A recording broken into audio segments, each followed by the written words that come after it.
Hello friends, welcome back to my another recipe vlog. আজি মই বনাব লৈছো জহা চাউলৰ পোলাও।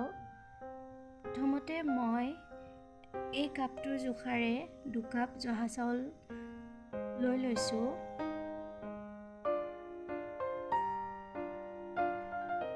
ইয়া দেখিছেনে 2 কাপ জহা চাউল মই এই কাপটোৰে জুখি লৈ লৈছো। প্ৰথমতে মই পেনখনত অকণমান ঘি দি লৈছো। এতিয়া মই কিশমিশ আৰু কাজুখিনি ভাজি লৈছো।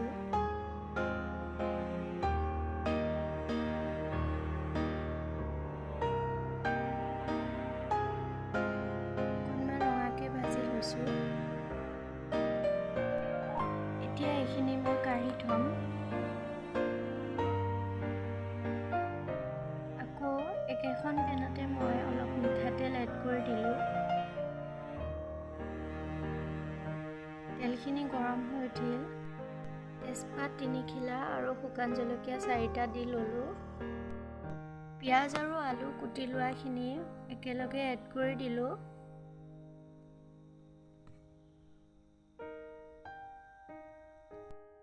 এতিয়া অকণমান ৰঙা হোৱালৈ ভাজি ল'ম।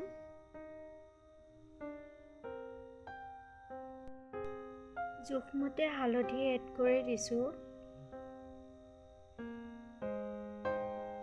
ইয়াৰ লগে লগে সোৱাদ অনুসৰি নিমখো এড কৰি দিলো। এতিয়া ভালদৰে লৰাই দিম।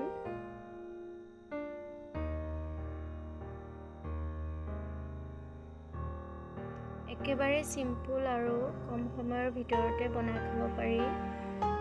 এতিয়া মই অকণমান আদা নহৰু থেতেলিয়াই লোৱা এড কৰি দিলো। আকৌ এবাৰ ভালকে লৰাই দিছো। সিম্পল যদিও খাবলৈ বহুত টেষ্টি হয়।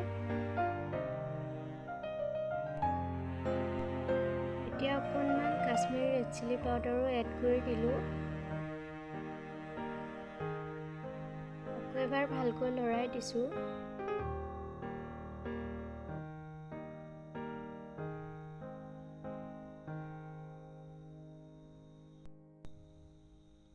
এতিয়া মই অকণমান ঘি এড কৰি দিছো। আকৌ এবাৰ এইখিনি ভালদৰে লৰাই দিছো।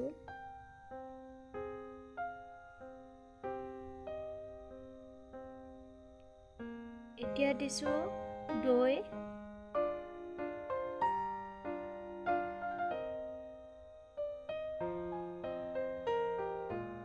ইয়াত দেখিছেনে প্ৰায় 2.5 চামুচে দিছো। এইখিনিও ভালদৰে লৰাই দিছো।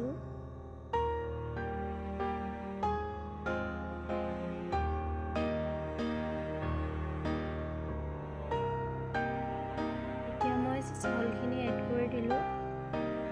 চাউলখিনি মই কোমলাই থোৱা নাছিলো। অলপ আগতীয়াকৈ ধুই পেলাই তেনেকৈ ৰাখি থৈছিলো।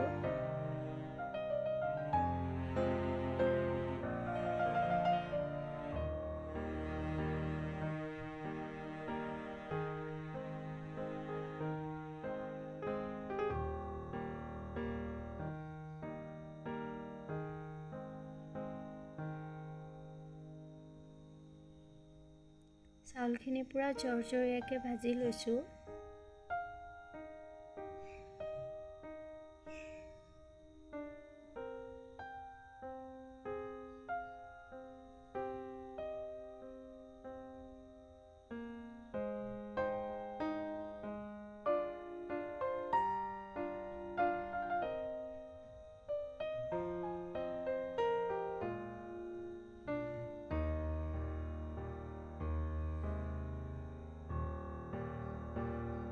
এতিয়া অকণমান চেনি এড কৰি দিলো।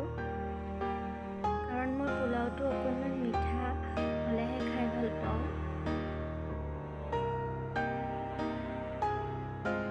ইয়াত সয়াবিনো এড কৰি দিব পাৰে। মই কিন্তু নিদিলো আজি। চাউলখিনি ভাজা হৈ গ'ল। এতিয়া একেই কাপটোৰ জোখাৰে পানী এড কৰি দিছো। পানীখিনি ঠাণ্ডা পানীয়ে দিছো। 3 কাপ পানী দিলো আৰু আধা দি দিছোঁ। এতিয়া ভালদৰে লৰাই দিছোঁ।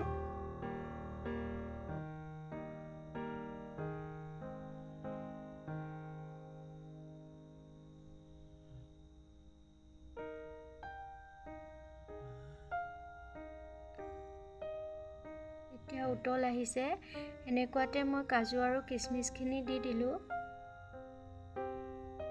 আকৌ এবাৰ লৰাই দিছোঁ।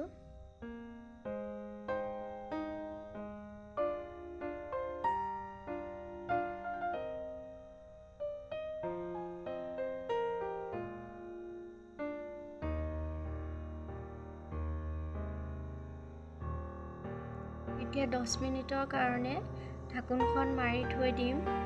গেছৰ ফ্লেমটো হাই টু মিডিয়াম ফ্লেমত থৈছিলোঁ আৰু এয়া দেখিছেনে 10 মিনিটৰ পিছত মোৰ পোলাও ৰেডি হৈ গ'ল আৰু বহুত টেষ্টিও হৈছিল খাবলৈ। শেষত মই অকণমান গৰম মছলা, জিৰা, জালুক এনেকৈ ভাজি পেলাই খুন্দি থোৱা আছিলে, সেয়া অলপ দি দিলোঁ আৰু অকণমান মই ঘি এড কৰি দিলোঁ। এতিয়া মই গৰমে গৰমে খাই লওঁ। আৰু আপোনালোকৰ যদি আজিৰ এই ৰেচিপিটো ভাল লাগিছে তেতিয়াহ'লে please like, share and subscribe কৰি দিব। লগতে কমেণ্ট কৰি জনাবলৈ নাপাহৰিব কেনেকুৱা হৈছে। কেতিয়াবা বহুত ব্যস্ততাৰ মাজত এনেকৈ চিম্পুলকৈ কিবা বস্তু বনাই খালেও ভাল লাগে আৰু সেইবাবে মই আজি এনেকৈ চিম্পুলকৈ বনাই দেখুৱালোঁ যাতে সকলোৱে বনাই খাব পাৰে। এনেকৈ কম সময়ৰ ভিতৰত বনাই খাব পৰা টেষ্টি ৰেচিপি লৈ আহিম। তাৰ বাবে মোক বহুত মৰম আশীৰ্বাদ কৰিব, লগতে ছাপোৰ্টো কৰিব। আৰু নতুন ৰেচিপি ভিডিঅ'বোৰ পাই থাকিবলৈ প্লিজ মোৰ চেনেলটো চাই থাকিব। আজিলৈ আহিছোঁ, সকলোৱে ভালে থাকক।